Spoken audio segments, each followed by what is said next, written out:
शांति।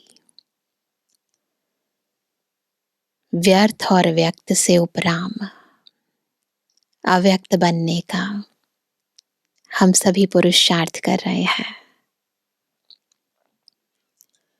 और जहां व्यक्त भाव नहीं है वहां कोई विकल्प भी नहीं है। और जब कोई विकल्प नहीं है तो मन में कोई फिक्र भी नहीं है। तो बाबा हमें चिंताओं की चिता से ऊपर उठाकर निश्चिंत बनाना चाहते हैं, बेफिक्र बादशाह बनाकर उड़ाना चाहते हैं। और हम भी बस एक बाबा, दूसरा ना कोई, इसी स्थिति को पाने के लिए अपनी स्मृतियों को, अपनी कृतियों को बाबा की श्रीमत प्रमाण चलाने का पुरुषार्थ करते जा रहे हैं। इसलिए आज की मुरली भी हमें बार बार देह से अलग, देही अभिमानी बनने की ओर ध्यान खिंचवा रही है। तो ये पुरुषार्थ जो निरंतर चल रहा है, इसको तीव्र गति दे रही है आज की साकार मुरली। आज है 2 जनवरी 2024। बाबा के मधुर महावाक्य हैं, मीठे बच्चे, देही अभिमानी बनो तो विकल्प समाप्त हो जाएंगे। किसी भी बात से डर नहीं लगेगा। तुम फिकर से फारिग हो जाएंगे। बस एक पुरुषार्थ, देही अभिमानी बनने का। प्रश्न है, नए झाड़ की वृद्धि किस तरह से होती है और क्यों?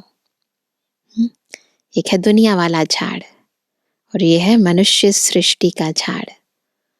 अब ये नया झाड़ लग रहा है, इसकी वृद्धि कैसे करें? आदि सनातन देवी देवता धर्म की आत्माएं आती जा रही हैं, इसकी वृद्धि कैसे करें? उत्तर है, नए झाड़ की वृद्धि बहुत धीरे धीरे और जू मिसल होती है। बहुत स्लो प्रोसेस है। जैसे ड्रामा जू मिसल चल रहा है, ऐसे ड्रामा अनुसार यह झाड़ भी धीरे धीरे वृद्धि को पाता है। क्यों धीरे धीरे? क्योंकि इसमें माया का मुकाबला भी बहुत करना पड़ता है। बाकी सत्संगों में क्या होता है, बस गुरुजी ने भाषण किया या फिर मंत्र दे दिया, बन गए। यहाँ माया से मुकाबला करना पड़ता है। बच्चों को देही अभिमानी बनने में मेहनत लगती है। माया से मुकाबला भी है, फिर देही अभिमानी भी बनना है। देही अभिमानी बने तो बहुत खुशी रहे, सर्विस में भी वृद्धि हो, बाप और वर्षे की याद रहे तो बेड़ा पार हो जाए, है ना? ओम शांति। रूहानी बाप बैठ रूहानी बच्चों को समझाते हैं। रूहानी बाप भी अकाल मूरत है। रूहानी बाप कहा जाता है परम पिता परमात्मा को। तुम बच्चे भी अकाल मूरत हो, काल नहीं खा सकता आत्मा को, ऐसी मूरत। तुम सिख लोगों को भी अच्छी तरह से समझा सकते हो, क्योंकि ये शब्द जो है ना, अकाल मूरत, ये गुरु ग्रंथ साहिब का है।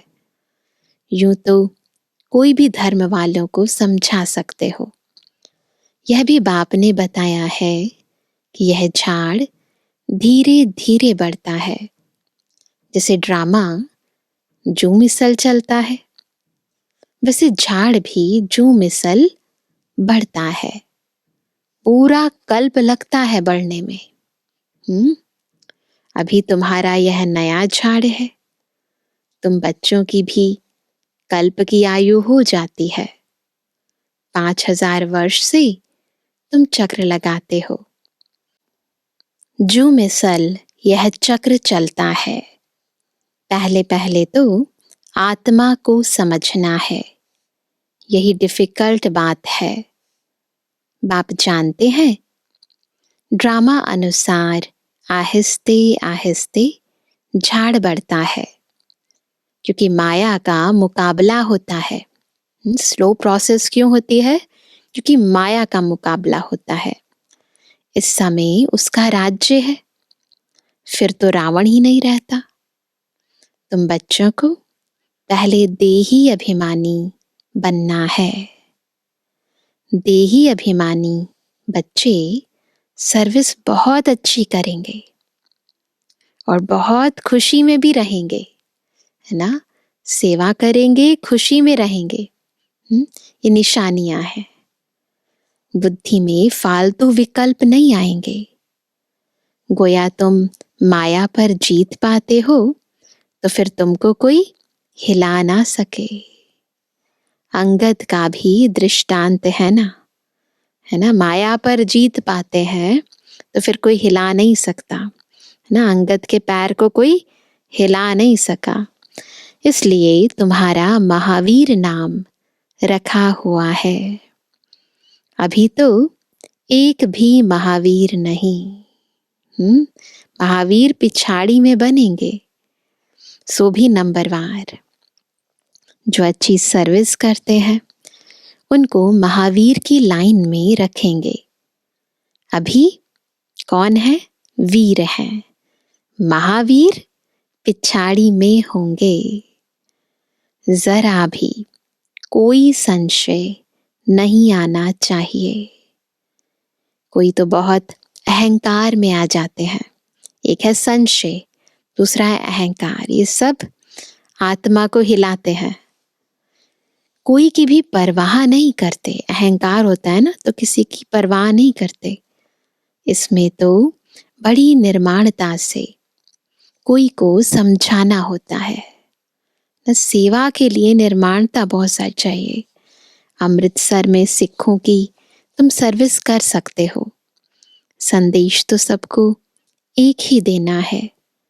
बाप को याद करने से तुम्हारी आत्मा की कट उतर जाएगी।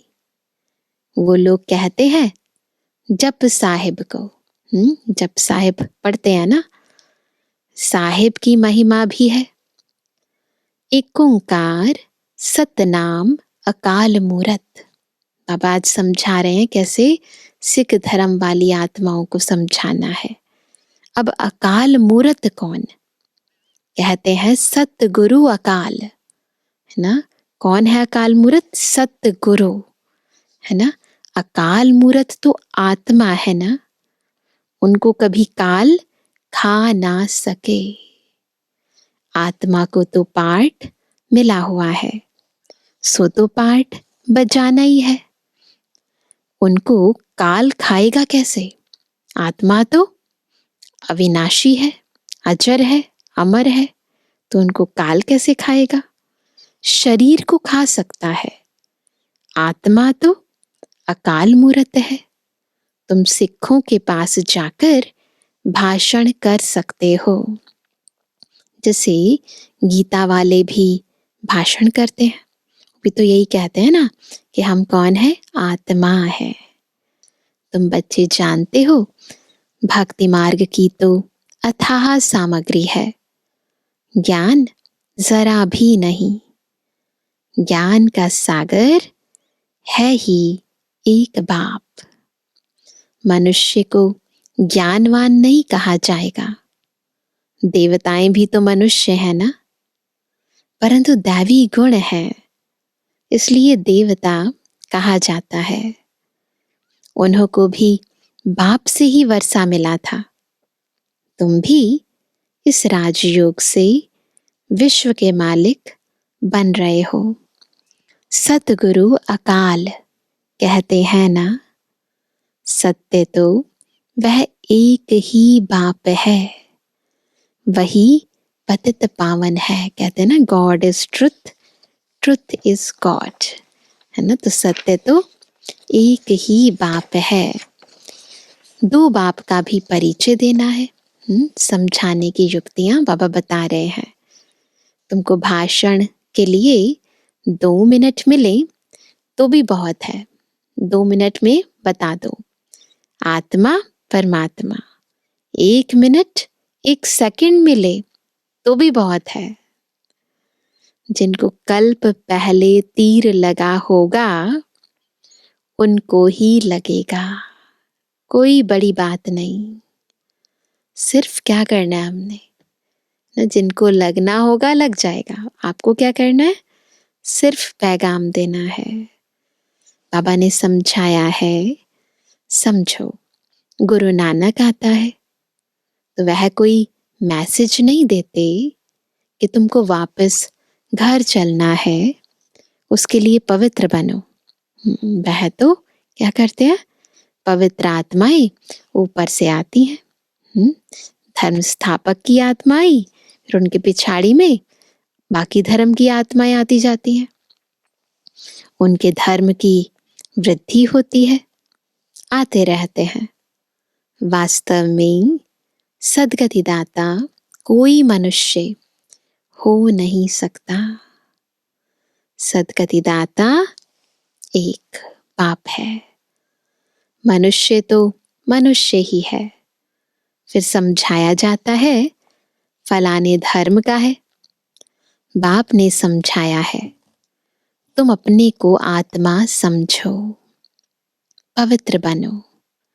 गुरु नानक ने कहा है मूत पलीती कपड़ धोए। ऐसे मैले कपड़े कौन धोता है? हाँ, यह भी पीछे शास्त्र बनाने वालों ने लिखा है ना। सिख धर्म तो बाद में आया ना, काफी पहले तो बहुत थोड़े होते हैं। उनको क्या बैठ सुनाएंगे? यह ज्ञान भी बाप तुमको अभी देते हैं। फिर शास्त्र तो पिछाड़ी में बनते हैं। सतयुग में तो शास्त्र होते नहीं। पहले तो समझाना है। क्या समझाना है? बाप को याद करो तो विकर्म विनाश होंगे। विनाश तो होना ही है, फिक्स है। पूछना चाहिए सर्वव्यापी किसको कहते हो? जिसकी यह महिमा गाते हो। क्या गाते हैं? एक ओंकार, वह तो बाप ठहराना। उनके बच्चे हम आत्माएं भी अकाल मूरत है। हमारा तख्त यह है। अकाल तख्त कहते हैं ना, अकाल मूरत आत्मा इस अकाल तख्त पर बैठी है। तो हमारा तख्त यह है। हम एक तख्त छोड़ दूसरे पर बैठते हैं। देह बदलते हैं ना, 84 तख्त पर बैठते हैं। अभी यह है पुरानी दुनिया, कितने हंगामे हैं। नई दुनिया में यह बातें हो ना सके। वहां तो एक ही धर्म होता है। नई दुनिया में एक धर्म होता है। बाप तुमको विश्व की बादशाही दे देते हैं। तुम्हारे पर कोई चढ़ाई नहीं कर सकते। द्वापर से धर्म स्थापक आते हैं अपने अपने धर्म की स्थापना करने। उनका धर्म जब वृद्धि को पाए, ताकत में आए, तब लड़ाई की बात हो। शुरू में थोड़ी ना लड़ाई होगी। पहले तो धर्म की स्थापना होगी, वृद्धि होगी, ताकत में आएंगे, तब जाके लड़ाई होगी। इस्लामी पहले कितने थोड़े होंगे। तुम्हारा धर्म तो यहाँ अभी संगम युग पर स्थापन होता है। वह आते ही द्वापर में है। उस समय ही धर्म स्थापन होता है। फिर 1-2 के पिछाड़ी आते जाएंगे। यह बड़ी समझने की बातें हैं। कोई तो ड्रामा अनुसार कुछ भी धारण नहीं कर सकते हैं। ड्रामा में जैसा पाठ है उसी अनुसार धारणा होती है। बाप समझाते हैं जरूर उनका पद कम होगा, तो ज्यादा व्यर्थ संकल्प चलाने की जरूरत नहीं है, क्या क्यों में जाने की जरूरत नहीं है। तो बाबा कहते हैं यह कोई श्राप नहीं है, माला तो महावीरों की बनती है।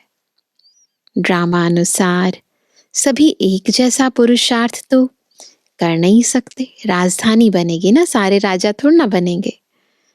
आगे भी नहीं किया होगा, कहेंगे फिर हमारा क्या दोष है ना, दोष तो किसी का नहीं है ना। बाप भी कहते हैं तुम्हारा कोई दोष नहीं है ना, तकदीर में नहीं है तो बाप क्या कर सकते।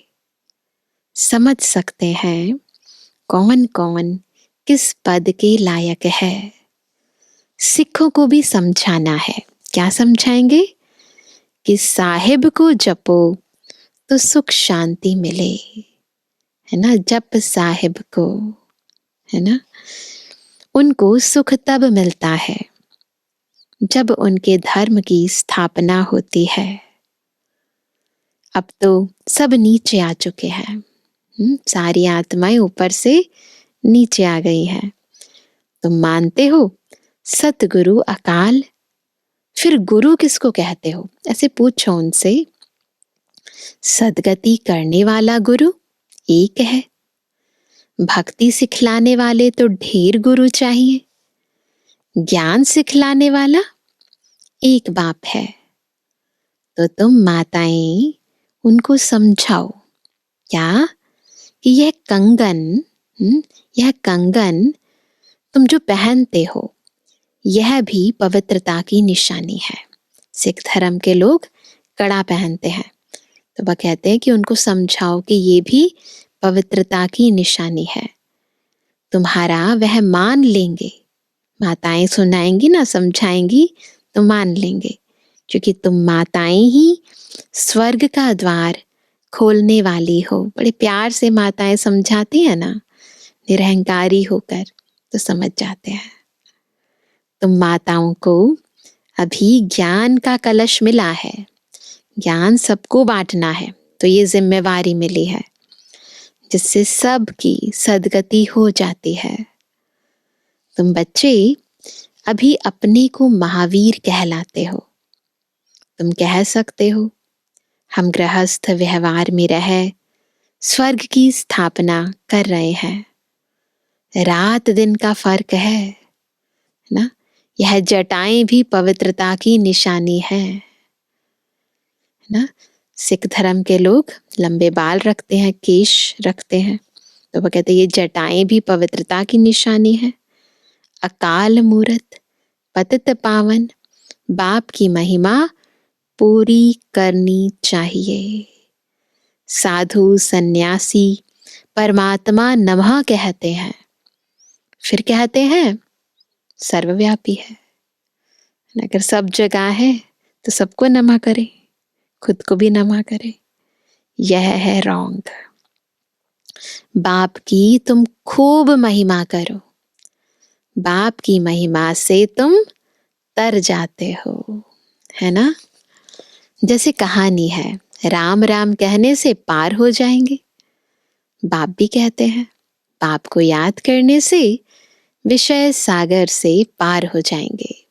भक्ति मार्ग की बातें बाबा कितना सहज रीति बताते हैं, यथार्थ अर्थ बताते हैं उनका। तुम सबको मुक्ति में जाना ही है, फिक्स है। तुम अमृतसर में जाकर भाषण करो, अमृतसर में गोल्डन टेम्पल है ना, तो वो कहते हैं भाषण करो कि तुम पुकारते हो सतगुरु अकाल मूरत, परंतु वह अब कहते हैं देह सहित देह के सब धर्मों को छोड़ अपने को आत्मा समझो, बाप को याद करो तो पाप भस्म हो जाएंगे, अंतमति सुगति हो जाएगी। शिव बाबा अकाल मूरत निराकार है, तुम आत्मा भी निराकार हो, बाप कहते हैं, मेरा शरीर तो है नहीं, मैं लोन लेता हूँ, मैं आता ही पतित दुनिया में हूँ, रावण पर जीत पाने, यहाँ ही डायरेक्शन दूंगा। क्यों? क्योंकि पतित होते ही पुरानी दुनिया में है। नई दुनिया में एक ही देवी देवता धर्म था। उस समय और सब शांति धाम में रहते हैं। फिर नंबरवार सतो रजो तमो में आते हैं। जिनको सुख बहुत मिलता है उनको दुख भी बहुत मिलता है। जो सतयुग वाली आत्माएं हम हैं, तो कंट्रास्ट की बात है। उस समय का जो सुख था उसके कंपैरिजन में ये तो दुख ही कहेंगे ना। जबकि देखा है बाबा के बच्चे को इतने भी दुखी नहीं बनते हैं जितने दुनिया की आत्माएं दुखी हैं। पर कंट्रास्ट की बात है, उसके कंपैरिजन में जितना सुख हमें सतयुग में था उसके कंपैरिजन में तो ये बहुत दुख है। तुम्हें सबको बाप का पैगाम देना है। क्या? कि बाप को याद करो तो घर पहुंच जाएंगे, मुक्ति मिल जाएगी। सदगति सबकी तब होती है, कब होती है? जब झाड़ पूरा होता है, सब आ जाते हैं, फिर सबकी सदगति होती है। ऐसे तुम भी किसी को बहुत प्यार और धीरज से समझाओ। अधैर्य भी नहीं होना है। कुछ कह दे, सुन लो, सह लो, रुक जाओ, थोड़ा थम जाओ, आराम से समझाओ। तुमको चित्र उठाने की भी दरकार नहीं है ना। वास्तव में चित्र है नयों के लिए। तुम कोई भी धर्म वालों को समझा सकते हो, परंतु बच्चों में इतना योग नहीं जो तीर लगे। केवल ज्ञान नहीं चाहिए, योग बल भी चाहिए। कहते हैं बाबा हम हार खा लेते हैं, माया एकदम काला मुंह करा देती है। उनको यह पता ही नहीं पड़ता। क्या? उनको यह पता ही नहीं पड़ता है कि हम देवता थे, इस समय असुर बन पड़े हैं। अब बाबा कहते हैं, अपने को आत्मा समझ बाप को याद करो। कितनी बार आज बाबा ने कहा है ना, तो पक्का हो जाना चाहिए ये पाठ। बाप का पैगाम सबको देते चलो। बायोस्कोप के स्लाइड्स पर भी लिखो। पहले जमाने की बात है ना, अब तो प्रेजेंटेशंस देते हैं कि त्रिमूर्ति परम पिता परमात्मा शिव कहते हैं, माम एकम याद करो तो तुम्हारे विकर्म विनाश होंगे, तुम मुक्ति जीवन मुक्ति पा लेंगे। पैगाम तो सबको देना है ना, स्लाइड्स भी बन जाना चाहिए। इसमें यह जैसे एक वशीकरण मंत्र, मन मना भव का सबको दो। बाबा आइडियाज बता रहे कि क्या क्या लिखना है उन स्लाइड्स के ऊपर। इस पढ़ाई में देरी नहीं लगती, आगे चलकर सब समझेंगे। कोई फिक्र की बात नहीं, टेंशन नहीं लेनी है, सेवा करते चलो, है ना। बाबा कहते कोई फिक्र की बात नहीं, फिक्र से रहित तो होना ही है। मनुष्य देखो मौत से कितना डरते हैं। यहां डरने की तो बात ही नहीं। तुम तो कहेंगे अभी मौत ना आए, अभी हमने इम्तिहान ही पूरा कहाँ किया है, अभी यात्रा पूरी नहीं की है, तो शरीर क्यों छूटना चाहिए। ऐसी मीठी मीठी बातें बाप से करनी है। बहुत अच्छी टेव यानी आदत पड़ जाएगी। बाबा से रो रिहान करने की भी आदत पड़ जाती है ना। यहाँ चित्र के आगे जाकर बैठ जाओ। तुम जानते हो हमको बाबा से विश्व की राजाई मिलती है, तो ऐसे बाप को बहुत याद करना चाहिए ना, है ना। याद नहीं करेंगे तो सजाएं भोगनी पड़ेंगी। बाबा को तो याद पड़ गया है कि हम यह बनने वाले हैं, तो बहुत खुशी होती है कि हम यह बनेंगे। देखने से ही नशा चढ़ जाता है। तुमको भी यह बनना है, पक्का हो जाए। बाबा हम आपको याद कर ऐसे बनेंगे जरूर। लक्ष्य ना सदा इन नजरों के और बुद्धि के सामने होना चाहिए। और कोई काम नहीं है तो क्या करें? तो यहाँ चित्रों के सामने आकर बैठ जाओ। बाप द्वारा हमको यह वर्षा मिलता है, यह पक्का कर दो। यह युक्ति कम नहीं है, बहुत अच्छी युक्ति है चित्रों के आगे बैठ जाना। परंतु तकदीर में नहीं है तो याद नहीं करते।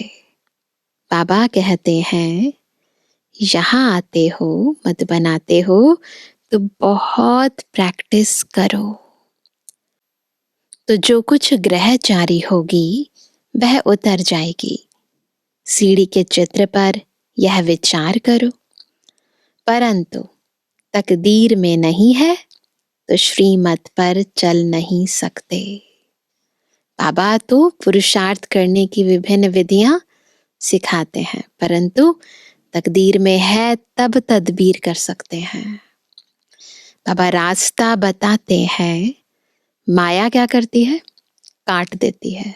बिल्ली रास्ता काटती है ना, तो वैसी माया काट देती है। बाबा युक्तियां बहुत बतलाते हैं।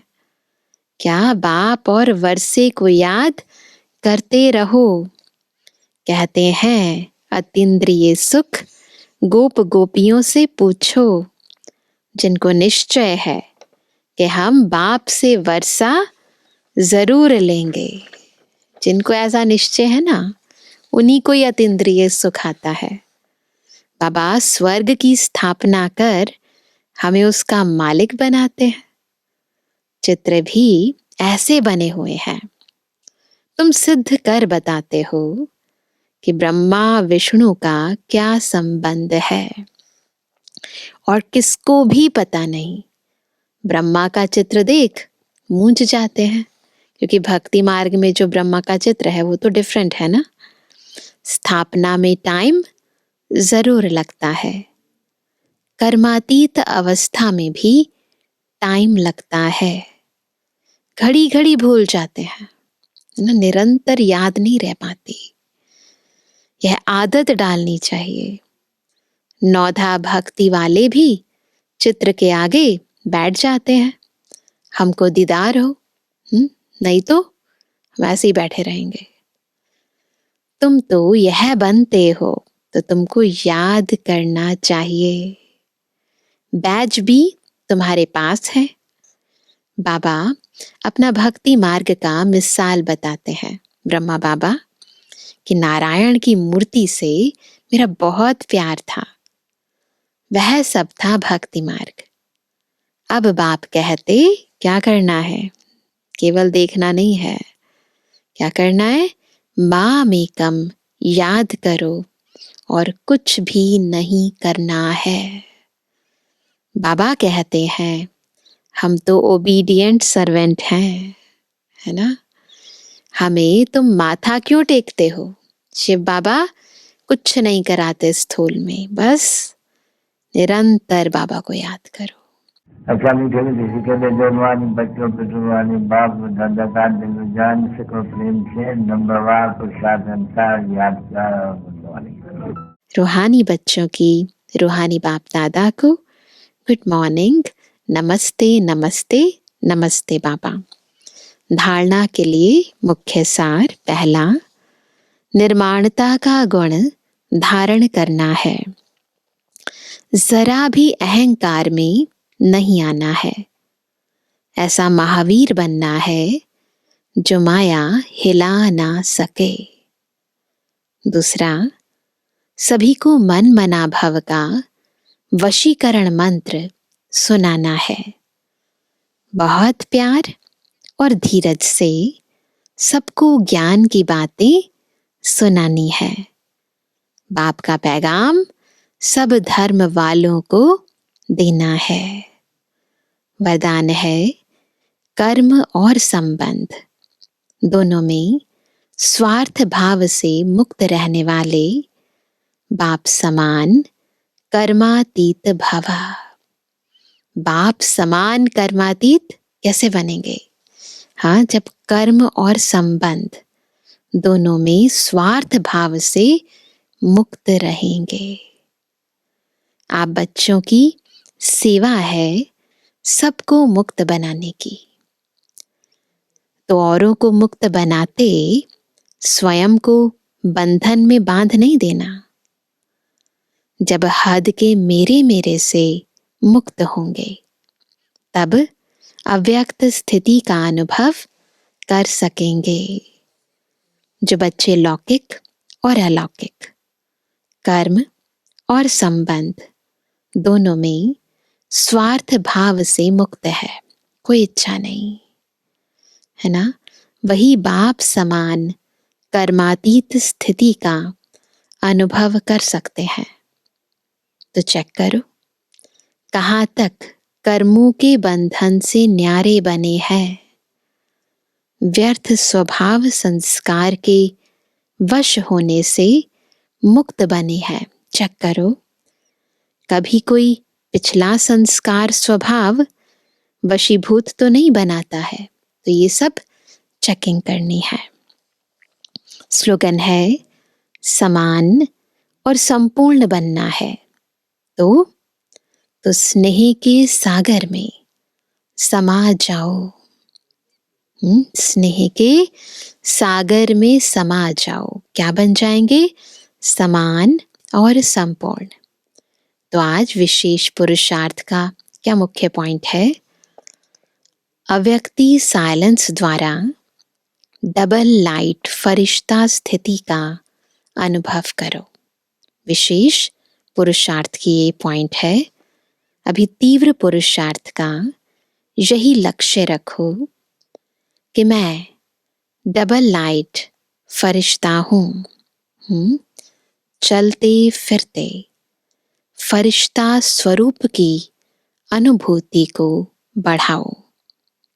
डीप साइलेंस द्वारा अशरीरीपन का अभ्यास करो।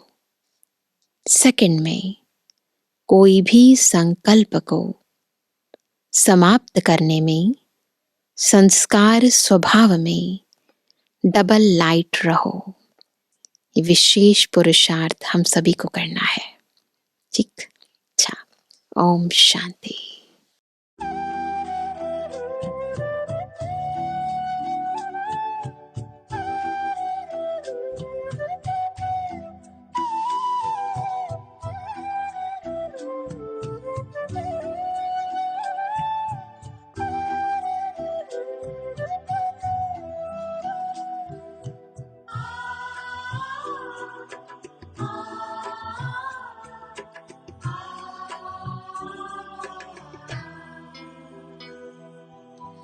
बड़ा सुख मिलता है बाबा तेरी यादों में, बड़ा सुख मिलता है बाबा तेरी यादों में। दिल खो जाता है मन मेरा गाता है, दिल खो जाता है मन मेरा गाता है तेरी मीठी बातों में। बड़ा सुख मिलता है बाबा तेरी यादों में, बाबा तेरी यादों में।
बड़ा सुख मिलता है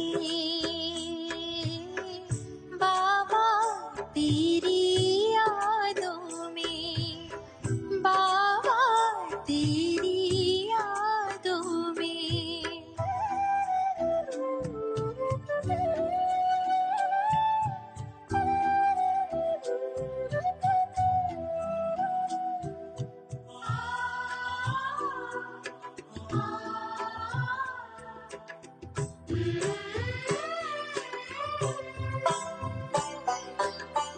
मन ये मगन हुआ पास तेरे आकर,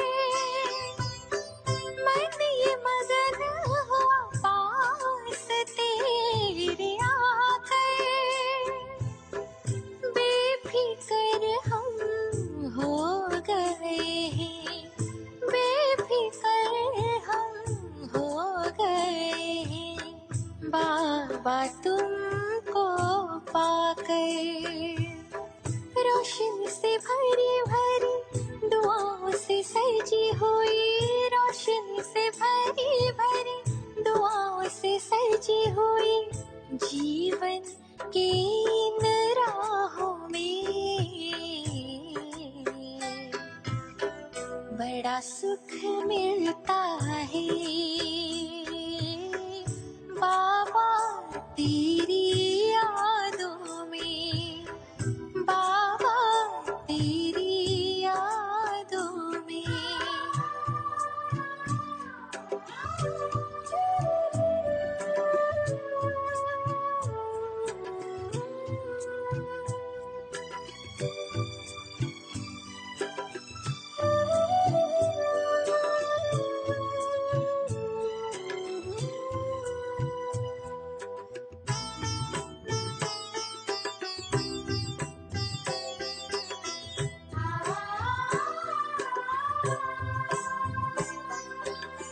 तुमसे बेहद का खजाना जो पाए,